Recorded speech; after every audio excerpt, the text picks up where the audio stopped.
कृष्णा, तू इथे काय करतोय? हा फक्त माझा इंटरव्ह्यूचा शो आहे. शोचं नाव गॉडकास्ट आहे. मी पण गॉड आहे. विषय संपला. बरं ते जाऊ दे, कशासाठी आलाय? 2 कारण आहेत. जन्माष्टमीच्या प्रमोशनसाठी आणि दुसरं म्हणजे तू माझ्या रूपाला कॉपी केलंय त्याबद्दल कंप्लेंट करण्यासाठी. अरे बाबा, मी नाही केलंय रे कॉपी.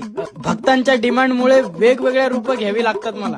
राम, कृष्ण, स्वामी समर्थ, संत तुकाराम, साईबाबा हे महान लोक कमी पडले म्हणून पिक्चर मधले कॅरेक्टर सुद्धा बनवून ठेवले. एकतर म्हणतो मी झुकेगा नाही साला. बाप रे, काही पण बोला, पण तुझ्या फॅन फॉलोइंगला मानायला पाहिजे. नाहीतर सध्या लोक मला फक्त प्रेमात पडल्यावरच आठवतात.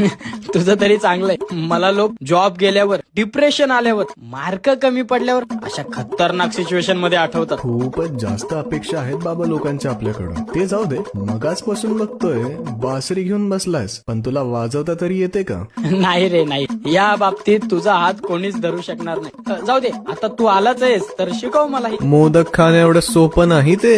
हे खूपच पर्सनल होतंय. आता मी तुला लोणी खाण्याबद्दल काही म्हंटल का? ते पण चोरून चोरून. हो हो, माहितीये. मग माझ्या लोणी चोरण्याला पण कृष्णा लीला म्हणून ओळखतात.